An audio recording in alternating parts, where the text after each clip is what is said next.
go. Hi everyone, we're back to Wolf's Workshop. This is our third episode, and I thought that we do a little review about the actual, go into a little more detail on what I put into my shop and what you might be interested in if you're about to set up a shop similar for yourself.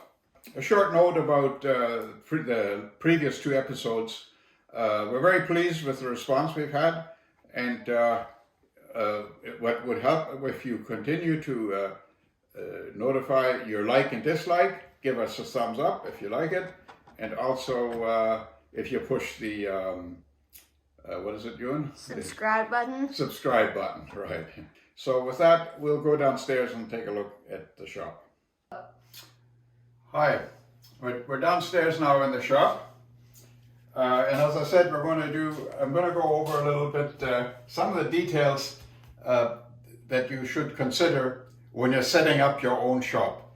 Roughly of this size and with the amount of investment that I've put in here, similar to what I put into this one. I made some notes here.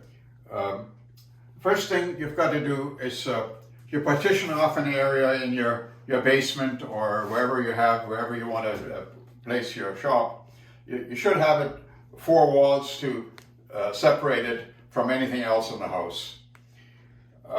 Roughly the square footage that this particular shop category fits into is between the 200 to 400 square feet. This one is probably a little bit over 200 square feet, and I would say you can go up to 400. After that, you get into a more serious and a more expensive shop, more exclusive equipment. For example, one thing we don't do here, I don't do any grinding other than tool sharpening. I just set up a tool sharpener there. There you have it. I put an enclosure around it to try to catch some of the grinding dust. Don't do any welding. That's done somewhere else. So the next thing is the covering on the wall of the partition. What this here is all 5/8 inch melamine coated particle board. I'll show you a piece. This is a particle board, melamine coated on both sides. It's very inexpensive, and it has it's ideally suited because you can wipe off any spots. As a matter of fact, there's one here right now, and I'm going to take it off. I'll show you. We can just wipe it off. We don't have to paint it. It stays nice and smooth. It doesn't attract dirt and dust, so you can keep it nice and bright and clean. So I definitely recommend use some similar material. Melamine, 5/8 thick particle board coated on both sides with melamine, white melamine. Electrical outlets. You should have electrical outlets, probably 3 or 4, and even those weren't enough. I had to add the power bars. I also have a 220 outlet, which I wish it had been on the other side, but at the time when this was being built, we didn't know the exact layout. That's we're helping out later. But so if we ever do need 220, I have a source there. I don't need it right now. Ventilation. We have a ceiling fan here.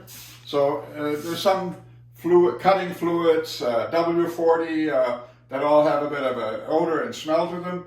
You need to be able to evacuate and bring in fresh air. And so we have a ceiling fan here that goes to the outside, similar to a kitchen fan.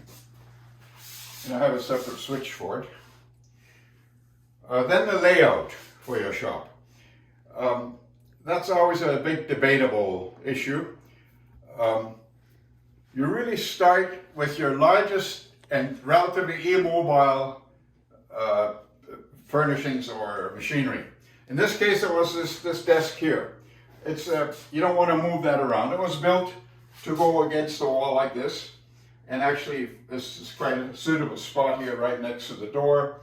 So that meant that the lathe and the milling machine had to go pretty well on that side. So it really is determined by your large pieces of equipment. A desk, a workbench, and the lathe. Milling machine's a little bit smaller. The bandsaw, I can still move around that. I could put that on casters. Actually, my workbench is also on casters. I have added extra support, adjustable feet here. That's just to give it more stability so that I can work on the vise. But if I have to move it, I can turn those up, rest it on the casters, and move it away. If I use this the drill press to its full capacity with the reach of the overhead radial arm I have on here, for that I would have to move the bench out. But that doesn't happen very often. So the rest takes care of itself. The machines obviously have to be spaced so that you get at them. And if I ever have to get behind the machines, which happens in case there's an electrical problem or you have to get behind here, then I can actually single-handedly move these machines out by prying them up and putting a little roller underneath. I'm going to show one of the rollers, a very light piece of tubing, round tubing. Just a couple of these rollers. I wouldn't call them pipe, but they were strong enough, and I've moved them several times already, just prying them up, putting these under there, and you can roll them out very easily. Okay. Then the other thing we need is a work surface. Obviously you need a workbench, and I use this because I make a lot of notes and sketches. I do that here. Then, obviously, when you're working in a shop, or in any shop, woodwork, metalwork, whatever, you're going to make a lot of chips. And the metal chips, fortunately, they don't make it fill the air with fine dust, but the chips that fall down. But you've got to try to minimize, because obviously you have to clean up frequently, minimize the chips from getting into places where it's very hard to clean up. You don't want chips flying around on a workbench where you have a lot of other tools and equipment and pieces for projects lying around. You don't want the chips to fall in there. This here is already elevated. This is my tray for the lathe tools, so they don't go up there. But everything from here down is obviously the pan that the lathe sits on obviously doesn't catch everything, but it's quite good. It catches most of it in the back. But since I have to put the chips in some kind of a container before I get rid of them, I just use normal recycling bins and made a little top on there so that the chips don't fall down in behind, just fall on top, and I can just sweep them off. I have a broom and a dustpan in the corner, and make it as easy as you can to brush off the machines and put them in those containers. I've separated the steel chips from aluminum chips and from bronze chips. You don't have to do that, but since I need more than one container, I might as well separate the materials. I don't have an air compressor in here.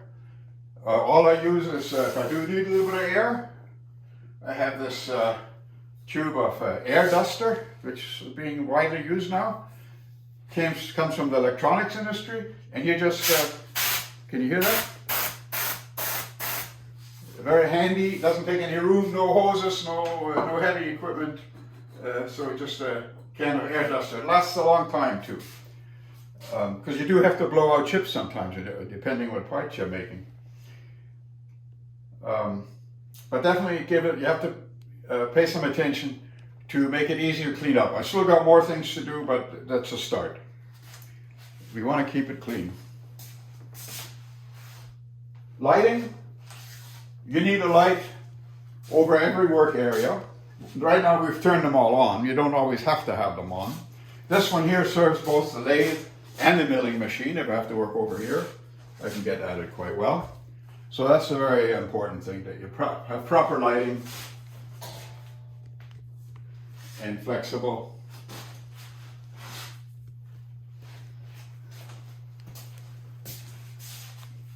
storage, shelves. Over there you see I put some shelves in. We store some of the things that I don't need to get at all the time. I have to be careful that it doesn't become a catch-all. It needs some cleaning. I need to do some organizing again. You see I have some material, steel and bronze and aluminum. I'm going to find a better place for those in the future. We'll talk about that. Some of the things I just use old coffee cans, to nuts and bolts that I don't have a place for yet. I temporarily put them in there. But it's become a little bit of a catch-all that still needs to be organized. But you definitely need a place away from where the chips are produced, somewhere where that's not going to get, we don't have to clean up inside, that's removed from the action area. Oh yes, about the lighting, obviously I have switches here where I can turn on the main lights, but since I put in some of these more local light sources, my grandson, Ewan, has helped me put in smart plugs and a, what do you call it? HomePod Mini. You want to have a demo of how this turns on and off? Sure. Sure, okay. Hey Siri, turn off shop lights. There, you see the difference. And then everything turns off except for that light, because we haven't set that one up. And turn on shop lights. There, it and it makes it so much easier, so we don't have to go switch on everyone. We can just say... It's actually quite handy, because quite often I'm called to go upstairs, maybe to telephone or go to the washroom, and I don't want to waste electricity. I want to shut everything off. And I can't go around to 4 or 5 different switches. We just ask hey, turn on the shop lights, and there they are. And we use the Wemo... Did you want to turn on your shop lights? No. Okay. Okay, so what we did was we used these Wemo smart plugs right here. This Wemo smart plug, and we have three of those, and then we have also Leviton smart decor switch right here that we bought on clearance. So these are all of these devices are $30 each, but they definitely are a big help. Thank you, Ewan. Then we have a first aid kit.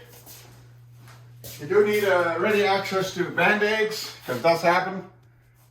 But I got all my fingers still, but once in a while you need a Band-Aid. And then for more serious things, I do have a first aid kit. This is about I think about a $40 kit.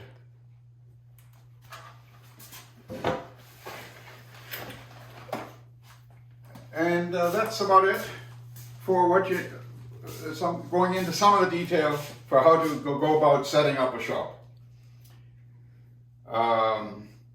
There's also, you want to have your cell phone, so you want to have a way to to charge it. This is just a 15-watt wireless charger that we found on sale for $15.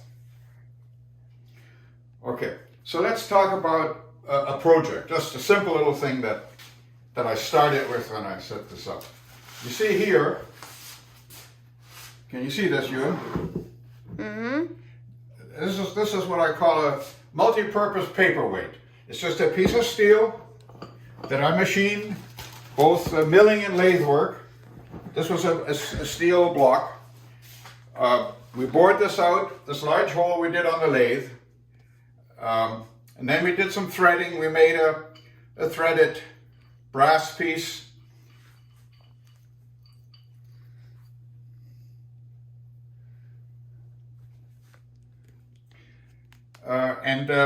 All it does, well, it's a very good paperweight, because it doesn't fall off the desk that easily. If it gets pushed, it stays still on the desk. But I found out it's very handy.